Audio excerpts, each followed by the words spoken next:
October 1944. Detroit, Michigan. Cold autumn air rolls through the open doors of the massive factory complex.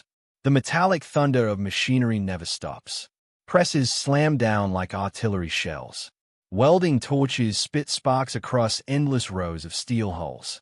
A group of uniformed guards walks a small column of men along a painted safety line on the concrete floor. They are prisoners of war, former soldiers of the Nazi Germany. Their gray uniforms are faded now, the eagle insignia is removed. Some still carry the rigid posture of soldiers. Others stare quietly at the floor, boots scraping against concrete. One of them, Oberleutnant Karl Fischer, stops walking. Not because he wants to, because he can't help it. In front of him stretches something that seems impossible. A production line longer than a football field. Massive steel frames move slowly on conveyor rails. Workers swarm around them with practiced speed. Within minutes, a skeleton of steel becomes a turreted machine of war. A tank.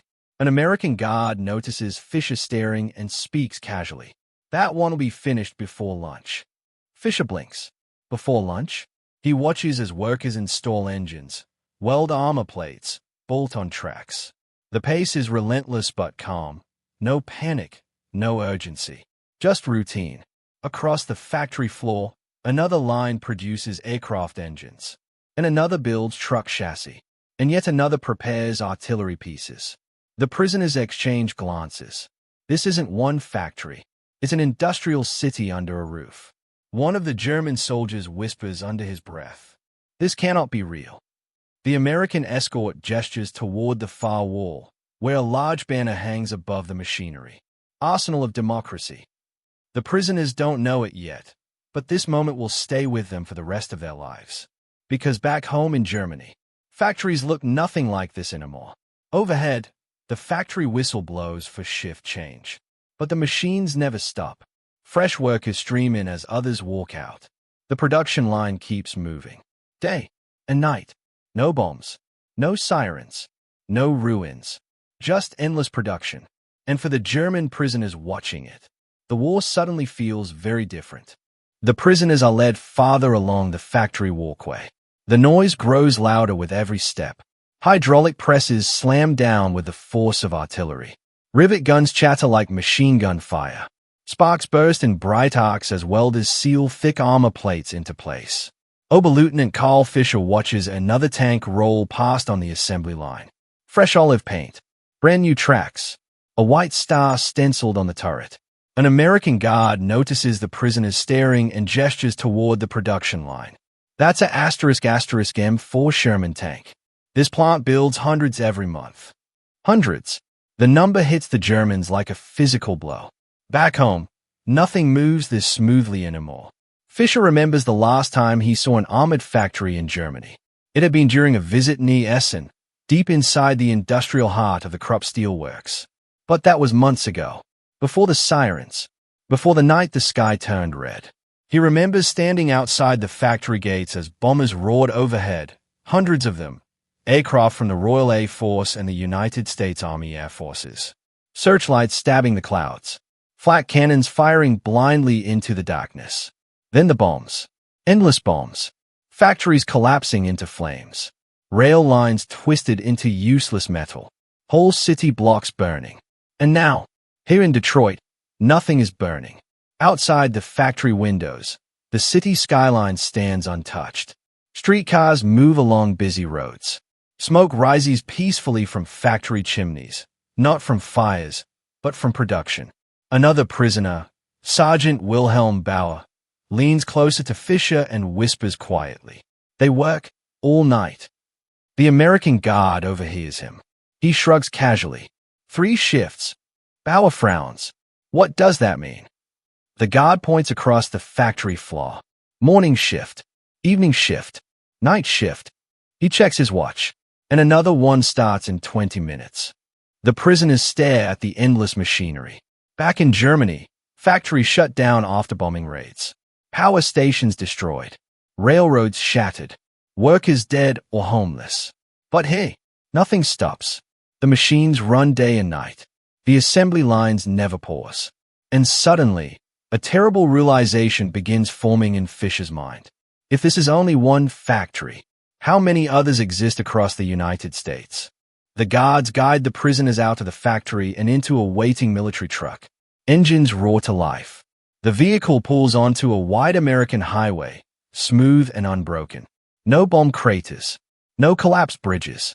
Just miles of asphalt stretching across the industrial landscape. Oberleutnant Carl Fischer sits quietly in the back, watching the horizon. Then he sees it.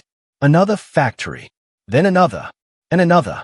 Endless smokestacks rise above the skyline of Detroit, each one pouring out thick clouds of smoke from furnaces that never cool. The truck passes a massive complex surrounded by rail lines and cargo yards. Freight trains move constantly, hauling steel, engines, and crates of equipment. An American sergeant points toward the complex. That's the *** Ford Motor Company plant. Fisher nods slowly. Even in Germany, that name was famous. But what the sergeant says next freezes the prisoners in place. Ever heard of the ** Willow Run bomber plant? The Germans shake their heads. The sergeant smiles slightly. They build a ** B-24 Liberator there. He pauses. One every hour. The prisoners stare at him, certain they misheard. One bomber. Every hour. Sergeant Wilhelm Bauer laughs under his breath in disbelief. Impossible. But as the truck turns down another road, they see it with their own eyes. A runway stretches across the flat Michigan countryside. Long hangars line the field like enormous steel cathedrals. And outside them, rows of bombers. Hundreds of them. Silver wings reflecting the afternoon sun. New ** B-24 Liberator bombers taxi slowly across the runway, one after another, ready to fly to bases in Europe. Fisher feels something heavy settle in his stomach. He remembers the skies over Germany, filled with these very aircraft. He remembers the bombing raids over cities like Hamburg and Berlin. Back then, the bombers had seemed endless. Now he understands why. Because the machines destroying Germany are being replaced faster than they can be shot down. And here in America, no enemy bombers come to destroy the factories that build them. The truck slows as it approaches the edge of a vast rail yard. Freight cars stretch as far as the prisoners can see. Hundreds of them, loaded with crates stamped with military markings. Engines, tank parts, aircraft wings wrapped in canvas. Boxes of ammunition stacked like walls. Oberleutnant Carl Fischer studies the markings on one crate as soldiers unload it with a crane. U.S. Army, Europe. Another is marked for the Pacific. The American guard notices the Germans watching and nods toward the rail lines. Every day these trains head east, he explains. Straight to the ports. Fisher follows his finger toward the distant horizon. Somewhere beyond those rails lie the great shipyards of Newport News, Norfolk, and Brooklyn. Places the Germans have only heard about in intelligence briefings. Places where ships appear faster than German submarines can sink them. The guard continues almost casually. Tank from Detroit. Train to the coast. Loaded onto a transport ship. He shrugs. Few weeks later it's rolling across France. Fisher feels a chill. Across France. He remembers the reports from the front after the Allied landings during the Normandy landings earlier that summer. German commanders had expected a slow build-up. Limited supplies. Maybe a few divisions. Instead, an avalanche came ashore. Tanks, trucks, artillery. Endless convoys moving inland day after day. At the time, many German officers believed the reports were exaggerated. Propaganda. But standing here now, watching trains loaded with war machines leaving factory after factory, Fisher realizes the terrible truth. The Allies were not struggling to supply their armies. They were drowning them in equipment. And somewhere across the Atlantic Ocean, German cities were burning every night under bomber fleets built in places just like this. Factories that worked through the darkness. Factories no enemy aircraft could reach. Factories that would never stop producing. Not until the war was over. The truck finally stops at the edge of a massive shipyard. Cold wind blows in from the river as the prisoners step down onto the pavement. The sound here is different from the factories, deeper, heavier. Steel plates slam into place. Massive cranes swing through the air like mechanical giants. Welders crawl across the skeletons of half-built ships, their torches flashing like lightning. Oberleutnant Karl Fischer looks out across the yard and freezes. Ships. Not one or two. Dozens. Some still bay frames of steel ribs. Others nearly complete, towering cargo vessels ready to slide into the water. An American officer walking with the group gestures toward one of the newly finished ships. That's a *** Liberty ship. He says it with quiet pride.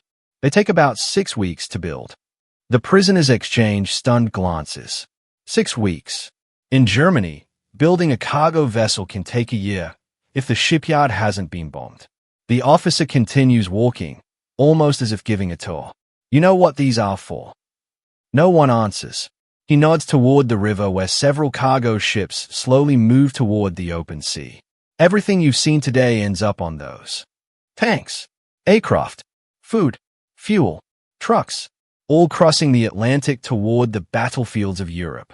Sergeant Wilhelm Bauer stays out at the shipyard in silence.